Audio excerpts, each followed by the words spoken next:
Good morning. I just wanted to give a quick update on my garden, kind of where things are at. I kind of finished planting, except for a few things that I'm going to plant this week sometime, some herbs and stuff like that. But just kind of wanted to give everyone an update on how things are looking. Everything I planted survived. This is actually my pepper patch, and there is a and I have a potato that somehow or another ended up growing in my pepper patch. But anyway, my pepper patch, and I basically have 5 different peppers planted here. I have the cayenne pepper, then I have a row of sweet banana peppers, and then I have a row of habanero, and in the back there, the last 2, the shorter ones, that is the red ghost pepper, and those are an ingredient I put in my pickles. Those and the cayenne and the jalapeno all go in my pickles. Don't put the ghost peppers in all my pickles. Just I have one batch that I make up with that, and then I have some Tabasco peppers. I tried those last year and I didn't baby those like I should have, but I'm going to take care of these. I've got those in 2 pots, and I'm going to attempt to make some homemade sauce with those this year. Then I have got some squash plants here.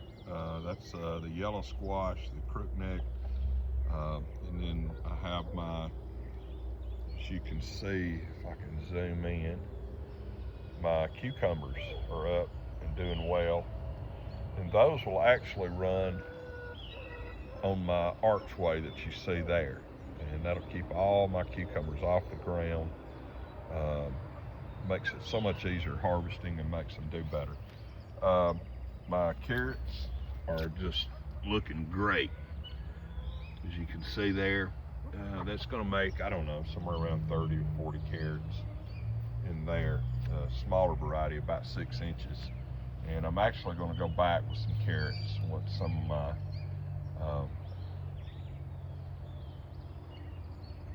early spring crops start to come in. I've got actually some radishes. As soon as they come in, I'm going to go back with some carrots. And of course, my radishes there in that pot. Potatoes, this is my early crop. I planted those mid-February. It's just 5 grow bags, and I planted those, and they're doing great. I'm going to add a little blood meal to those this week.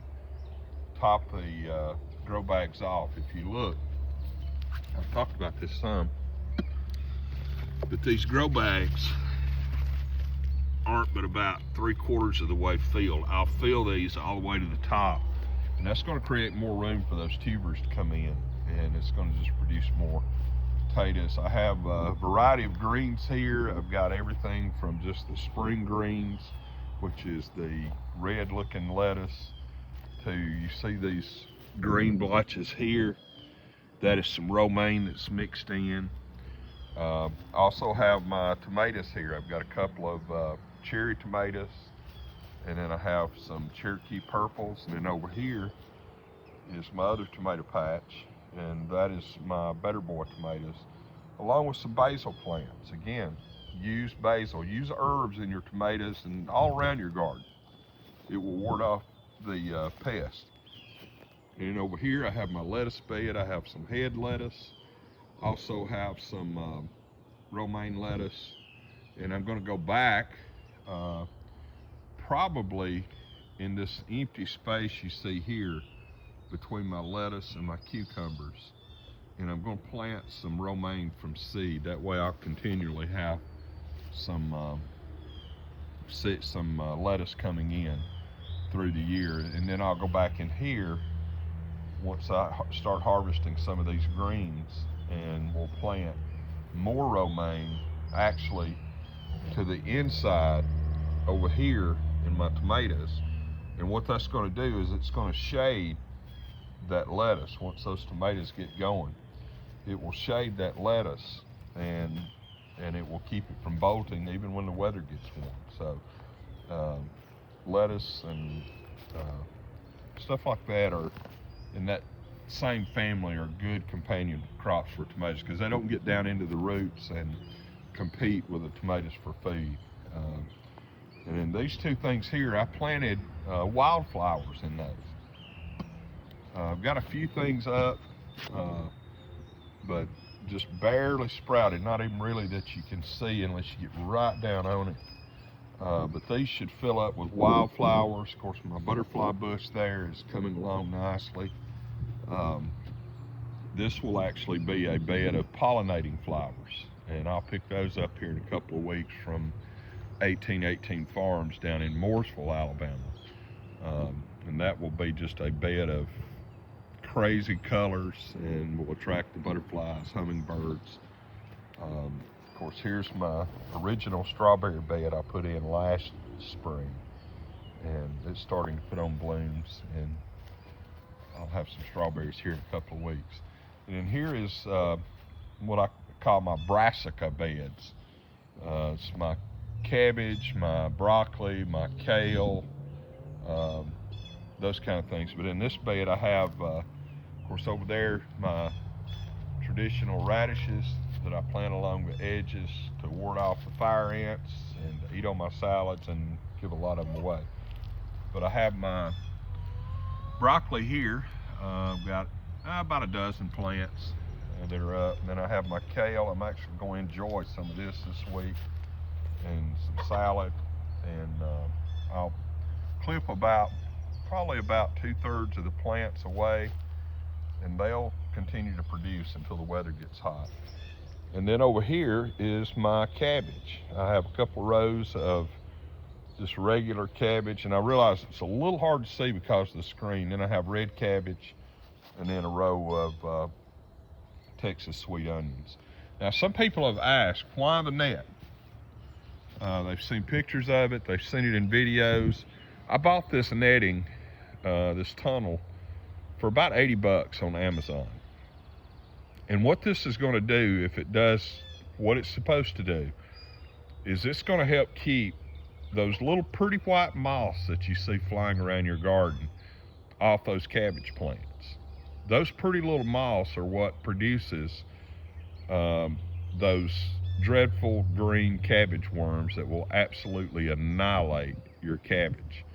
So I've got the protection on those to keep those moths off, keep them from laying eggs, and hopefully protect my cabbage and keep them clean from cabbage worms. And then here I have my snap peas, and they're starting to climb, and they should easily climb that 4-foot netting that I have up here. This is just some net wire I picked up that was actually being thrown away by the Auburn Experiment Station down the road here, and contacted a friend of mine, and there's a roll of a couple hundred feet.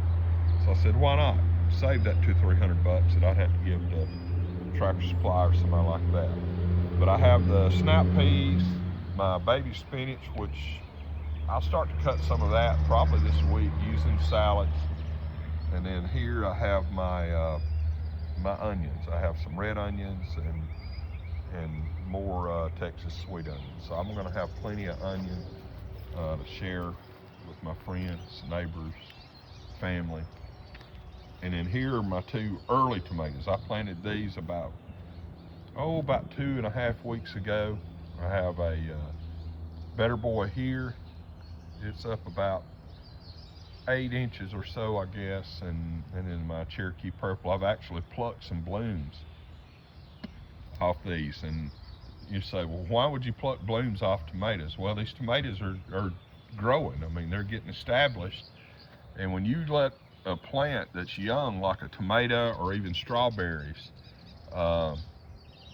set blooms and they're this small, all that energy in that plant is going to go to those blooms, because that plant biologically is saying, hey, we're about to produce some fruit. So it's going to send all the energy to that bloom to produce that fruit instead of the foliage. And what you want is these tomatoes to get up several feet and then start setting blooms. So that's the reason I pinch the blooms off these young tomato plants and let them get established.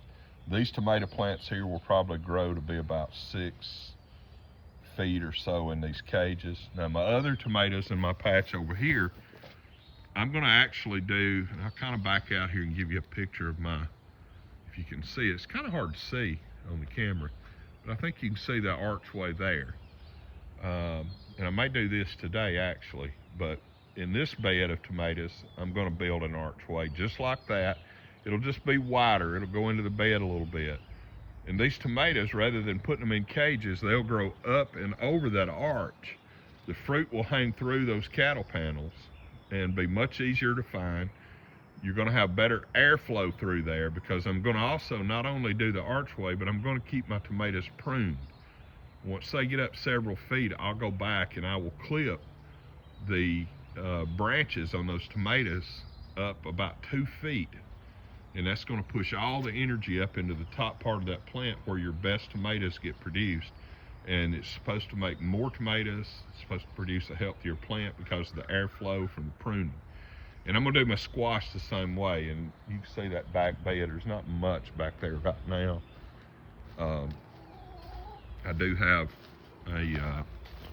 planted an early zucchini about 3 weeks ago, which is right there. And then I have a summer squash plant there that I planted. Now here, and I've got to get out here and do some weeding. I've had some grass pop up, but I have a block of sweet corn. I've not experienced, done an experiment with sweet corn yet in my raised beds, but I did about a 4x5 block kind of in the end of this bed. It's going to amount to about 20 stalks of corn. Should produce about 2 ears to the stalk, if it comes up and if it does well. But we'll see how this does. If it does well, I may add a bed somewhere in here once I take all these down this fall and reconfigure everything. I may make a little bit larger bed and start to do some sweet corn this next year. And then the last thing I'm going to show you, of course I have my rose bushes. They're not sitting, well, there's one there. You can see there's a bud starting to sit there. So I may have some rose blooms here in a week or so. And of course my blackberry and blueberry bush. But my strawberries, I can't wait. I can't wait to get into these guys. These are by far, I'm going to take the top off this so you can see. If you'll bear with my camera work here for just a moment. Actually, I need to do this anyway. Make it a little easier for the pollinators to get in here on these blooms. But this is a bed I planted back late in the fall last year, and man, it has thickened up.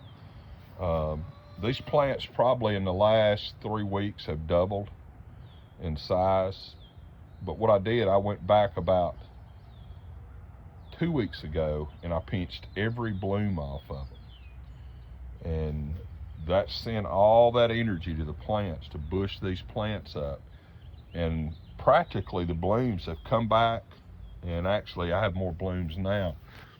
You can even get down in underneath and see there's blooms down underneath the foliage.